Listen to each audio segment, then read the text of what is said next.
Mientras mi exmarido y su amante celebraban su boda en la casa que me robaron, usando el vestido de novia que perteneció a mi abuela, yo estaba en la entrada principal con documentos que convertirían su día más feliz en su peor pesadilla. Hay herencias que se miden en euros y hay herencias que se miden en siglos. La mía era del segundo tipo. Finca El Roble, en las afueras de Toledo, llevaba 400 años en mi familia. Mis abuelos la convirtieron en una de las productoras de aceite de oliva más respetadas de Castilla-La Mancha. Cuando me la dejaron, yo tenía 32 años y un marido que juró amarme en la enfermedad y en la salud. Resultó que esa promesa tenía fecha de caducidad. Mi nombre es Elisa Morales. Tengo 38 años. Y hace 6 meses perdí mi casa de la forma más cobarde posible. Mientras luchaba por respirar en una cama de hospital, mi marido y mi suegra falsificaron mi firma y me la robaron legalmente. Pero estoy adelantándome. Déjenme empezar por el principio, cuando todavía creía que Fernando me amaba. Nos conocimos hace 12 años, en una feria de productos artesanales en Toledo. Él era representante comercial de una empresa de maquinaria agrícola, guapo de una forma convencional, con ese encanto fácil que algunos hombres tienen. Me cortejó durante 6 meses con flores y promesas. Decía que admiraba mi independencia, que le parecía increíble que una mujer tan joven manejara un negocio familiar tan importante. «Eres extraordinaria, Elisa», me decía mientras caminábamos por los olivares de la finca. «Inteligente, trabajadora y dueña de todo esto.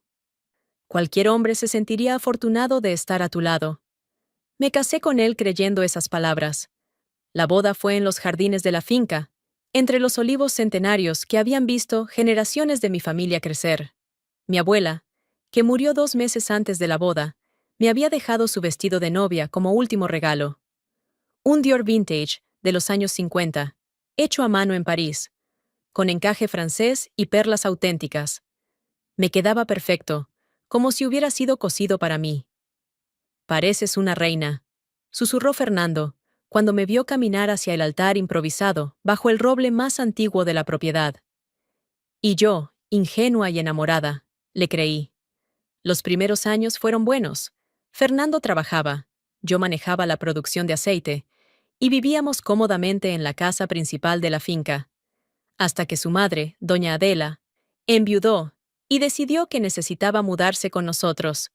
Doña Adela era una mujer de 65 años, con la personalidad de un huracán destructor. Alta, siempre vestida de negro, incluso años después de la muerte de su marido, con una mirada que podía congelar el aceite hirviendo.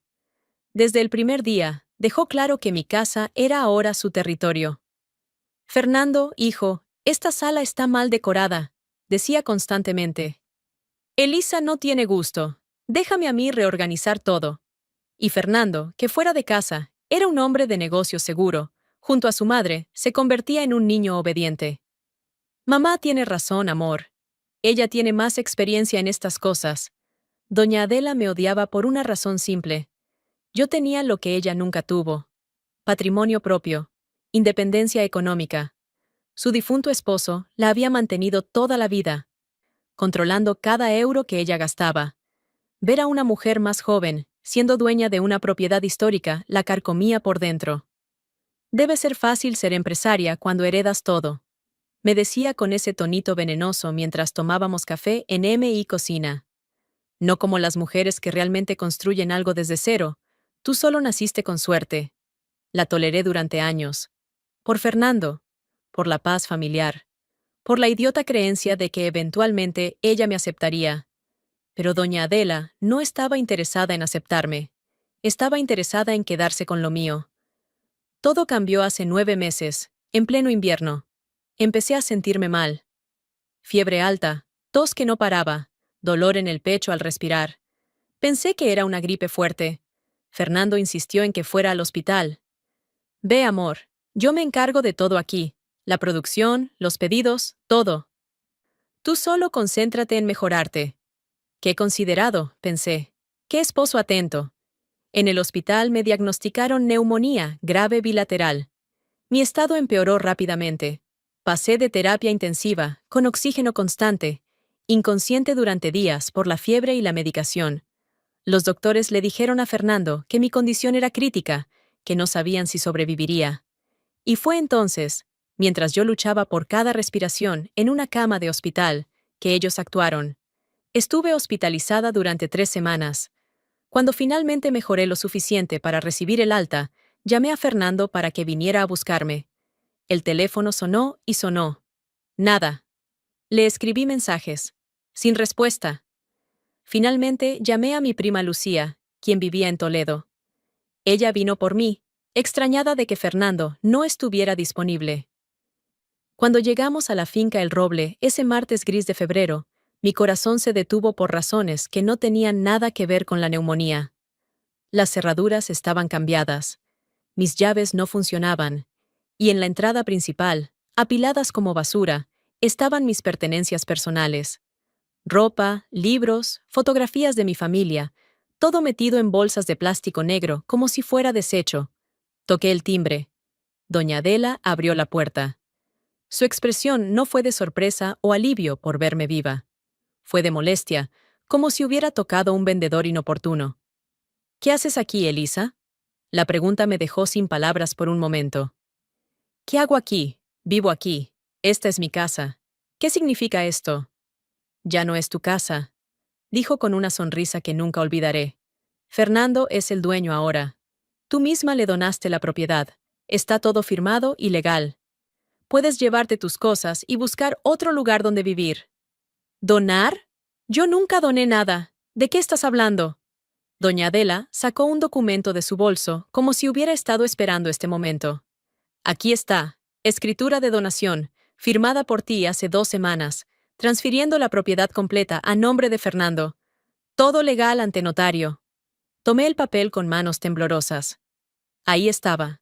Mi nombre, mi firma, la descripción completa de la finca El Roble. Todo transferido a Fernando Ruiz Montoya. La fecha era de hace exactamente 14 días, cuando yo estaba en coma, inducido por medicamentos en terapia intensiva. «Esto es falso», dije con voz temblorosa de rabia. «Yo estaba inconsciente en el hospital. Nunca firmé esto». «Pruébalo», dijo doña Adela con esa sonrisa cruel. «Mientras tanto, estás invadiendo propiedad privada. Te sugiero que tomes tus cosas y te vayas antes de que llame a la policía». Fernando apareció detrás de ella. Mi marido. El hombre que había jurado amarme. Me miró sin una pizca de culpa en los ojos. «Lo siento, Elisa. Pero mamá tiene razón. Ya no hay nada para ti aquí. Será mejor que busques tu propio camino». Mi prima Lucía tuvo que sujetarme porque sentí que mis piernas cedían. Acababa de salir del hospital. Todavía débil. Todavía recuperándome. Y me estaban echando de la casa que había sido de mi familia durante 4 siglos. No tenía dinero. Los ahorros estaban en cuentas conjuntas que Fernando ya había vaciado. No tenía abogados caros. Apenas tenía fuerzas para estar de pie. Lucía me llevó a su apartamento esa noche, donde lloré hasta quedarme sin lágrimas. Los siguientes meses fueron los más oscuros de mi vida. Me mudé a un apartamento pequeño en la periferia de Toledo, uno que podía pagar con la poca pensión que recibía. Busqué abogados, pero todos me decían lo mismo. Sin dinero para un buen equipo legal, luchar contra una escritura notariada sería casi imposible. «La firma parece auténtica», me dijo un abogado tras otro. «Probar falsificación requiere peritos caros, proceso largo. ¿Tiene usted recursos para eso?» No los tenía. Y Fernando y doña Adela lo sabían. Me habían dejado sin nada precisamente para que no pudiera defenderme. Pasé meses en depresión, apenas saliendo de mi pequeño apartamento. Hasta que hace 2 meses, mientras navegaba distraídamente por redes sociales, vi algo que me heló la sangre. La cuenta de Instagram de una tal Silvia Romero. 26 años, modelo de redes sociales, miles de seguidores. Y en su perfil, foto tras foto de ella en mi casa, en los jardines de mi finca, besando a Fernando frente a mis olivos centenarios. La publicación más reciente decía: «Estoy comprometida.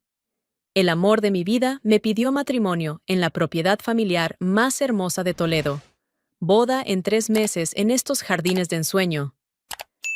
Sentí que el mundo giraba. Fernando no solo me había robado mi casa, Ya tenía reemplazo, y planeaba casarse con ella en mi propiedad robada. Pero lo que vino después fue peor. Mucho peor. Una semana más tarde, Silvia publicó una foto del vestido de novia. Y no era cualquier vestido. Era mi vestido.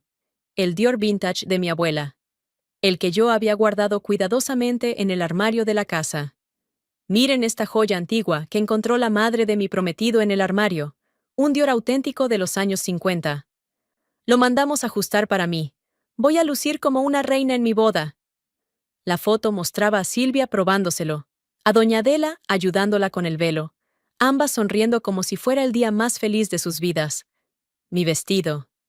El último regalo de mi abuela. La pieza que había usado en mi propia boda. Ahora en el cuerpo de la amante de mi ex marido, con la bendición de la mujer que me había robado mi casa. Algo se quebró en mí esa noche. Pero no fue mi espíritu. Fue el último vestigio de resignación que me quedaba.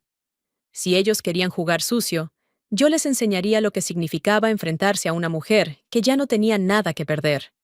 Al día siguiente, busqué en Internet servicios legales gratuitos.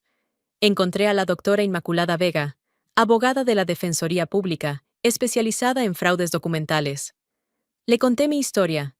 Le mostré las pruebas de que estaba hospitalizada cuando supuestamente firmé la donación.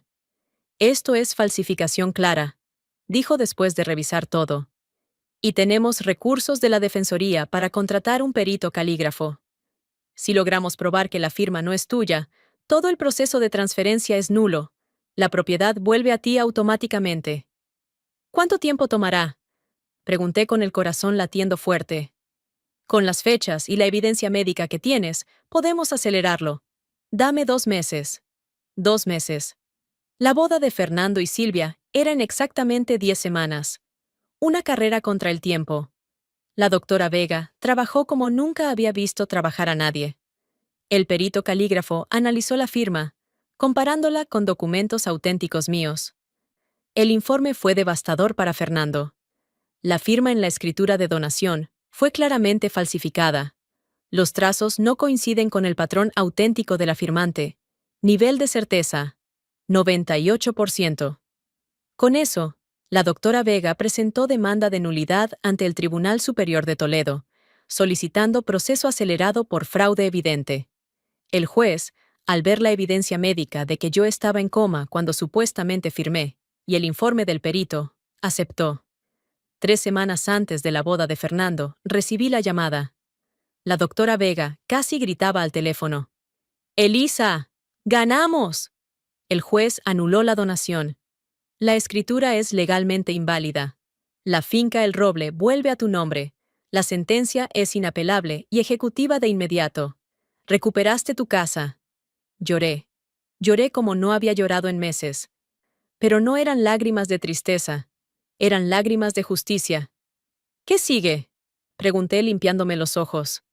Ahora vamos con la Guardia Civil y un oficial de justicia a ejecutar la sentencia. Ellos tienen 72 horas para desalojar tu propiedad. Si se niegan, serán arrestados por invasión ilegal y enfrentarán cargos criminales por falsificación de documentos. Miré el calendario. El casamiento de Fernando y Silvia era en exactamente 10 días. Un sábado de junio, con 200 invitados confirmados según las publicaciones de Silvia en redes sociales. Doctora Vega, dije con una sonrisa que probablemente daba miedo. ¿Podemos ejecutar la sentencia exactamente el día de la boda? Hubo un silencio al otro lado de la línea. Luego, una risa. Elisa, técnicamente podríamos. La sentencia nos autoriza a desalojar en cualquier momento. Pero sería muy dramático. Perfecto, dije. Porque ellos me quitaron mi casa mientras yo luchaba por mi vida. Me robaron el vestido de mi abuela muerta, y ahora planean celebrar su amor falso en mi propiedad robada. Creo que merecen un poco de drama, ¿no le parece? La doctora Vega se rió de nuevo. Coordino con la Guardia Civil para el sábado a las 11 de la mañana, justo cuando la ceremonia esté por comenzar. El día llegó. Sábado soleado de junio. Me vestí con un traje sastre color marfil, elegante pero no ostentoso. La doctora Vega me recogió a las 10 de la mañana. Detrás de nosotras, 3 vehículos de la Guardia Civil y el coche del oficial de justicia formaban una caravana oficial. Mientras conducíamos hacia la finca El Roble, hacia mi casa, la doctora Vega me miró de reojo. ¿Estás lista para esto? Pensé en los 400 años de historia de mi familia en esa tierra. Pensé en mi abuela dándome su vestido de novia. Pensé en Fernando robándome mientras yo agonizaba en un hospital. Pensé en doña Adela sonriendo mientras me echaba de mi propia casa. Más que lista, respondí. Llevo 9 meses esperando este momento. Cuando llegamos a la entrada de la finca, vi los letreros decorativos. Boda de Fernando y Silvia. Los jardines estaban llenos de flores blancas, sillas elegantes, un arco de ceremonia bajo el roble principal. Música de violines flotaba en el aire. La celebración ya había comenzado, pero lo que ellos no sabían era que su día más feliz estaba a punto de convertirse en su peor pesadilla. Y esta vez, yo tenía la ley de mi lado. Los portones principales de la finca El Roble estaban abiertos de par en par, decorados con guirnaldas de flores blancas y lazos de satén. Un cartel pintado a mano decía: «Bienvenidos a la boda de Fernando y Silvia». Ver mi apellido familiar ausente de ese letrero me dio una punzada de rabia que apenas pude contener. La doctora Vega detuvo su coche a unos 50 metros de la entrada. Los 3 vehículos de la Guardia Civil y el oficial de justicia se posicionaron estratégicamente detrás de nosotras. Éramos una caravana oficial que contrastaba brutalmente con la celebración romántica que se desarrollaba más adelante. «Vamos a esperar a que la ceremonia esté a punto de comenzar», dijo la doctora Vega mirando su reloj. Según el itinerario que publicó la novia en redes sociales, la ceremonia inicia a las 11 en punto exactas. Son las 10:45. Esperemos 15 minutos más. Esos 15 minutos fueron los más largos de mi vida. Desde nuestra posición podía ver a los invitados llegando. Coches caros, gente vestida con elegancia, todos caminando hacia los jardines donde mis abuelos habían celebrado su propia boda 60 años atrás. Vi a antiguos vecinos, gente que conocía a mi familia desde hacía décadas, entrando como si nada hubiera cambiado. ¿Sabían ellos lo que Fernando y doña Adela habían hecho? ¿Les importaba? A las 10:55, la música cambió. Los violines comenzaron a tocar la marcha nupcial. Era la señal. La ceremonia estaba por comenzar. «Ahora», dijo la doctora Vega con decisión. Los motores se encendieron simultáneamente. Nuestra caravana oficial avanzó lentamente por el camino de grava hacia los jardines. El sonido de los vehículos hizo que algunos invitados voltearan, confundidos. Las sirenas de los coches de la Guardia Civil estaban apagadas todavía, pero 3 vehículos oficiales llegando a una boda no era exactamente sutil. Aparqué justo frente a los jardines, donde todos pudieran verme claramente. La música de violines se detuvo bruscamente. Los 200 invitados comenzaron a murmurar, volteándose para ver qué estaba pasando. Bajo del coche con la doctora Vega a mi lado. Detrás de nosotras, 6 guardias civiles uniformados y el oficial de justicia con su carpeta de documentos legales. Debe haber sido una imagen impactante. Yo con mi traje marfil, escoltada por autoridades, caminando con determinación hacia el altar improvisado. Y ahí estaban todos. Fernando frente al arco ceremonial, con un traje gris perla que probablemente costó más que el alquiler de mi apartamento durante 6 meses. Su cara pasó de confusión a reconocimiento, a pánico puro en cuestión de segundos. Silvia a mitad del pasillo, congelada en su entrada triunfal. Y llevaba puesto mi vestido. El Dior vintage de mi abuela. Lo habían ajustado a su cuerpo más delgado, pero era inconfundible. El encaje francés, las perlas auténticas en el corpiño, el corte elegante de los años 50. Mi herencia familiar en el cuerpo de la mujer que celebraba haberme reemplazado. Y doña Adela, sentada en primera fila, como la matriarca orgullosa, vestida con un traje azul marino y un sombrero ridículo con plumas. Cuando me vio, su expresión se transformó de satisfacción a furia absoluta. Se puso de pie con tanta fuerza que su silla se cayó hacia atrás. «¿Qué hace esta muerta de hambre aquí?», gritó con voz chillona que resonó por todo el jardín. Señaló a los guardias de seguridad privados que había contratado para el evento. Seguridad. Sáquenla de mi propiedad inmediatamente. Los 2 guardias de seguridad comenzaron a caminar hacia mí, pero los 6 guardias civiles se adelantaron, bloqueándoles el paso. El oficial de justicia levantó una mano autoritaria. Nadie se mueve, dijo con voz que no admitía discusión. Soy el oficial de justicia Manuel Herrera, y estoy aquí para ejecutar una sentencia del Tribunal Superior de Toledo. Todos permanezcan donde están. Caminé tranquilamente por el pasillo central, entre las sillas blancas llenas de invitados boquiabiertos. Pasé junto a Silvia, quien me miraba con terror creciente, su buquet de rosas blancas temblando en sus manos. Llegué hasta el altar donde Fernando estaba paralizado, junto al padre que iba a oficiar la ceremonia. Me detuve justo frente a ellos. Doña Adela corrió hacia mí, su cara roja de furia. «Te atreviste a venir a arruinar el día más importante de mi hijo. Esta es mi propiedad. La donaste legalmente. Tienes 30 segundos para salir o llamo a la policía». Sonreí. Era una sonrisa pequeña, tranquila, llena de la justicia que llevaba 9 meses esperando. ¿Tu propiedad, Adela? Qué curioso. Esta mañana el Tribunal Superior de Toledo tenía una opinión muy diferente sobre eso. La doctora Vega se adelantó, abriendo su carpeta. Le entregó un documento oficial al padre confundido, que sostenía su libro de ceremonias.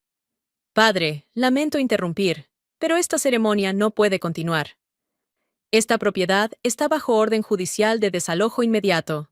Fernando finalmente encontró su voz. «¿De qué estás hablando, Elisa? La escritura está firmada por ti. Todo es legal. No puedes hacer nada». «Ah, ¿te refieres a esta escritura?», dije sacando de mi bolso una copia del documento falsificado. La que supuestamente firmé mientras estaba en coma, inducido por medicamentos en terapia intensiva. Esa escritura. El color desapareció de su rostro.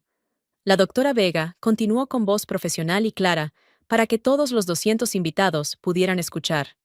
Un perito calígrafo certificado analizó la firma. El informe concluye con 98% de certeza que fue falsificada. Además, los registros médicos prueban que la señora Elisa Morales estaba físicamente incapacitada para firmar nada en la fecha indicada. El tribunal ha anulado la donación por fraude documental. La finca El Roble ha sido devuelta a su legítima propietaria. El silencio que siguió fue absoluto. 200 personas conteniendo el aliento. El único sonido era el viento moviendo las hojas de los olivos centenarios que habían presenciado 4 siglos de historia de mi familia. Doña Adela empezó a temblar. No de miedo, sino de rabia pura. «Esto es imposible. Nosotros pagamos a un notario. Todo fue legal. Tú firmaste. Lo sé porque yo misma te guié la mano mientras...». Se detuvo abruptamente, dándose cuenta de lo que acababa de decir. Acababa de confesar, frente a 200 testigos y 6 guardias civiles, que ella personalmente falsificó mi firma. El oficial de justicia escribió algo en su libreta. «Continúe, señora Adela». «¿Usted guió la mano de quién exactamente?». Doña Adela palideció, comprendiendo su error monumental. Intentó retractarse. «Yo... no quise decir... fue una forma de hablar». «Demasiado tarde», dijo uno de los guardias civiles. «Esa confesión acaba de convertirse en evidencia de falsificación de documentos y fraude. Señora Adela Ruiz, queda advertida de que cualquier cosa que diga puede ser usada en su contra en un proceso criminal». Fernando intentó intervenir, su voz subiendo de tono con desesperación. «Elisa, por favor. Podemos hablar de esto. No tiene que ser así. Somos adultos civilizados. Podemos llegar a un acuerdo. Te compensaré económicamente, lo que quieras. Pero no arruines mi boda, por favor». Lo miré directamente a los ojos. Este hombre que había compartido mi cama durante años. Que me había jurado amor eterno bajo estos mismos árboles. Que me robó mientras yo agonizaba en un hospital. «¿Arruinar tu boda, Fernando?», dije con voz suave pero cortante. «Tú arruinaste mi vida. Me robaste mi casa mientras luchaba por respirar. Me dejaste sin nada. Y ahora quieres que sea civilizada y comprensiva. ¿Sabes qué? Tienes razón en una cosa. Soy una adulta civilizada. Por eso traje a las autoridades en lugar de venir sola con un bate de béisbol, que era mi primer impulso.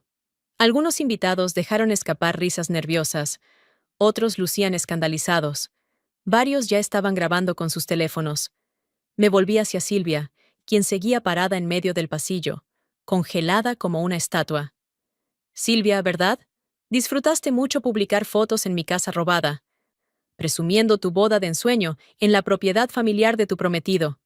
Espero que hayas disfrutado esos 3 meses, porque terminaron hoy. Silvia comenzó a llorar, el maquillaje perfecto empezando a correrse. Yo no sabía nada. Fernando me dijo que la casa era de su familia, que tú la abandonaste, que eras una mala esposa. Yo no sabía ¿Que era robada? Completé. Bueno, ahora lo sabes. Y ese vestido que llevas puesto también es robado.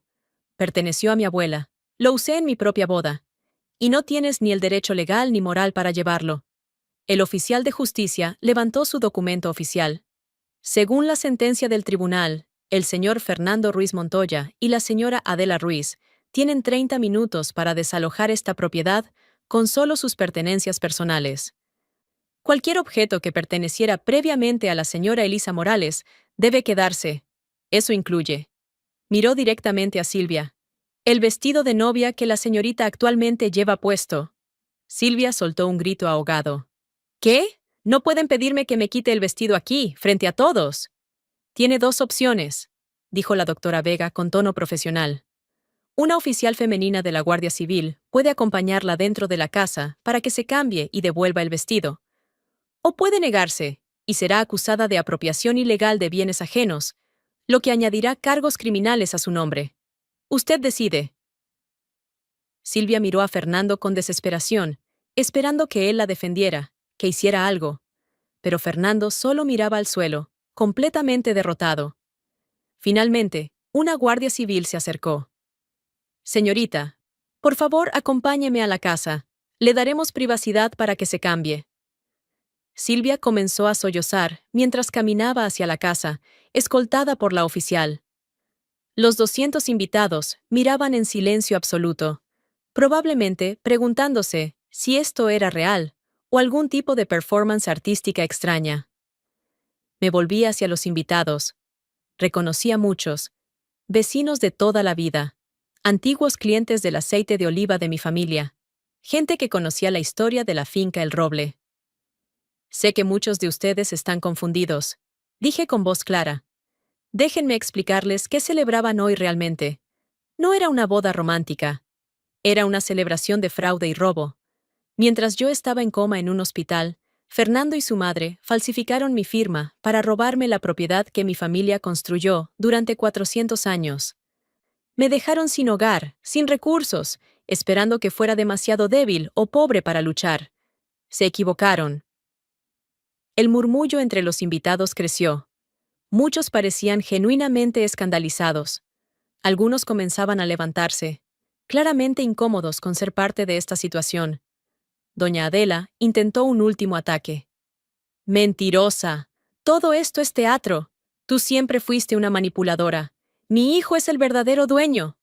El oficial de justicia levantó una mano para silenciarla. Señora Adela, le sugiero que guarde silencio. Cada palabra que dice empeora su situación legal. Ya confesó participación en falsificación de documentos. Si continúa, añadiré obstrucción de justicia a los cargos. En ese momento, Silvia salió de la casa. Llevaba solo una bata de baño blanca que claramente había tomado del armario. Sus pies descalzos caminaban lentamente por el césped, el maquillaje completamente corrido, el peinado elaborado deshecho, el buquet de rosas abandonado en algún lugar del camino.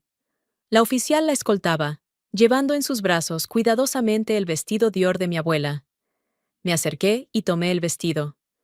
Lo sostuve contra mi pecho por un momento, sintiendo la tela suave, recordando a mi abuela poniéndomelo el día de mi boda.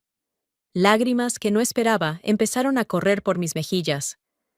Gracias por devolverlo, le dije a Silvia sin sarcasmo, solo con cansancio. Ella no respondió. Solo siguió caminando hacia donde Fernando estaba parado, derrotado y silencioso. El oficial de justicia miró su reloj. Han pasado 15 minutos. Tienen 15 minutos más para recoger pertenencias personales y abandonar la propiedad. Después de eso, cualquiera que permanezca aquí será arrestado por invasión ilegal.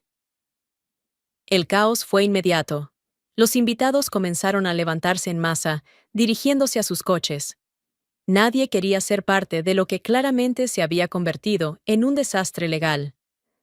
Fernando y doña Adela corrieron hacia la casa para recoger lo que pudieran. Silvia los siguió, todavía en bata, completamente humillada frente a todos. Me quedé parada en medio de los jardines mientras todos se dispersaban. La doctora Vega se acercó y puso una mano en mi hombro. «Lo lograste, Elisa», dijo con voz suave. «Recuperaste tu casa». Miré los olivos centenarios, los jardines donde jugué de niña, la casa de piedra que había visto nacer generaciones de mi familia. Finalmente, después de 9 meses de pesadilla, estaba en casa. Pero todavía faltaba algo. Justicia completa. Y estaba a punto de llegar. Los 30 minutos de desalojo fueron caóticos. Fernando y doña Adela entraban y salían de la casa cargando maletas apresuradamente empacadas. Silvia, todavía en bata de baño, lloraba sentada en el césped mientras una amiga le traía ropa de su coche. Los últimos invitados se retiraban rápidamente, algunos grabando videos con sus teléfonos, que sin duda estarían en redes sociales antes del anochecer. Yo me quedé parada junto al oficial de justicia, observando. La doctora Vega revisaba documentos, asegurándose de que todo estuviera legalmente correcto. Los guardias civiles vigilaban que nadie tomara nada que no fuera estrictamente personal. Fernando se acercó una última vez. Llevaba una maleta en cada mano, el traje de boda arrugado, el cabello despeinado. Me miró con una mezcla de súplica y resentimiento. «Elisa, por favor», dijo con voz temblorosa. «Sé que cometí errores. Grandes errores. Pero no tienes que destruirme completamente. Podemos llegar a un acuerdo. Te daré dinero, te compensaré. Pero no presentes cargos criminales. Mi reputación, mi carrera, todo quedará arruinado». Lo miré por un largo momento. Este hombre que había sido mi marido, que me había prometido amor eterno, que me robó mientras yo luchaba por respirar en una cama de hospital. «Fernando», dije con voz tranquila pero firme. «Durante meses me pregunté cómo pudiste hacerme esto. ¿Cómo pudiste robarme mi casa mientras yo agonizaba? ¿Qué tipo de hombre haría algo así? Ahora finalmente entiendo la respuesta». Me acerqué un paso. «No fuiste tú quien tuvo esa idea, ¿verdad?» «Fue ella». Señalé a doña Adela, quien estaba discutiendo con un guardia sobre una lámpara que quería llevarse. «Tu mami te lo ordenó, y tú obedeciste como siempre. Porque eso es lo que eres, Fernando. Un niño de 40 años que nunca tuvo el coraje de ser su propio hombre. Por eso necesitabas robarme. Porque sin mi casa, sin mi herencia, tú no eres nada». Su cara se puso roja. «¿Y tú qué eres, Elisa? ¿Una vengativa amargada que no puede dejar ir el pasado?» «No», respondí con calma. «Soy la dueña de esta propiedad. Legalmente, moralmente, históricamente. Soy la mujer que sobrevivió a tu traición y tuvo el coraje de luchar por lo que es suyo. Eso es lo que soy». Doña Adela apareció detrás de Fernando, cargando una caja de objetos personales. Cuando me vio, no pudo contenerse. «Esto no termina aquí», gritó con voz chillona. «Tengo abogados. Vamos a apelar. Voy a luchar hasta que esta casa sea de mi hijo otra vez. ¿No tienes idea de con quién te metiste?» Uno de los guardias civiles se interpuso. «Señora Adela, le advierto por última vez. Cualquier amenaza será considerada intimidación y resultará en su arresto inmediato. ¿Entendió?» Doña Adela cerró la boca, pero me lanzó una mirada de odio puro antes de dirigirse hacia el portón con su caja. El oficial de justicia miró su reloj. «Tiempo cumplido. Tienen 5 minutos para abandonar la propiedad o serán arrestados». Fernando, doña Adela y Silvia caminaron hacia los 3 coches que habían logrado cargar con sus pertenencias. Silvia ahora vestía un jean y una camiseta prestada, sin maquillaje, irreconocible de la novia radiante que había sido una hora antes. No me miró al pasar. Los vi atravesar el portón de hierro forjado que llevaba el escudo de mi familia. Cuando el último coche salió, el oficial de justicia me entregó las llaves de la casa. Señora Morales, dijo con formalidad, la finca El Roble ha sido oficialmente devuelta a su posesión legal. Felicitaciones. Tomé las mismas llaves que me habían quitado hace 9 meses. Pesaban más de lo que recordaba, o tal vez era el peso de todo lo que representaban. La doctora Vega se despidió con un abrazo. Elisa, todavía falta el proceso criminal. Fernando y doña Adela enfrentarán cargos por falsificación de documentos y fraude. Con la confesión accidental de Adela y todas las pruebas, es un caso cerrado. Probablemente prisión y multas severas. ¿Estás preparada para eso? Completamente, respondí sin dudar. Ellos me quitaron todo. Es justo que paguen las consecuencias. Cuando todos se fueron, me quedé sola en los jardines. Las sillas blancas seguían dispuestas en filas perfectas. El arco ceremonial todavía estaba decorado con flores. Los violines habían sido abandonados en sus estuches. Era el esqueleto de una boda que nunca sucedió. Caminé lentamente hacia la casa. Mi casa. Abrí la puerta principal, con mis llaves recuperadas. El interior estaba desordenado por la salida apresurada, pero seguía siendo hermoso. Los techos altos de madera, las paredes de piedra original del siglo XVII, los muebles antiguos que habían pertenecido a generaciones de mi familia. Subí a mi antigua habitación. Alguien, probablemente Fernando, había dormido en mi cama. Pero eso se arreglaría. Todo se arreglaría. 3 meses después, el juicio terminó. Fernando recibió 2 años de prisión por falsificación de documentos y fraude. Doña Adela, como autora intelectual y ejecutora del plan, recibió 3 años. Reabrí la producción de aceite de oliva con el nombre original, Aceites Morales, tradición desde 1625. Los antiguos clientes regresaron. Nuevos clientes llegaron, atraídos por la historia de la mujer que recuperó su herencia robada. Una tarde de otoño, me senté en el porche de la casa con una copa del mejor vino de mi bodega ancestral. Los olivos se mecían suavemente con el viento. El sol se ponía sobre las colinas de Toledo, pintando todo de dorado y naranja. Pensé en mi abuela, que me había dejado su vestido de novia y esta tierra. Pensé en mis padres, que me enseñaron que las cosas valiosas merecen ser defendidas. Pensé en los 9 meses de infierno que viví, sin casa, sin dinero, casi sin esperanza, y entendí algo fundamental. Lo que te roban con mentiras se recupera con verdades. Y la justicia, aunque tarde, siempre sabe dónde vivir, en su verdadero hogar.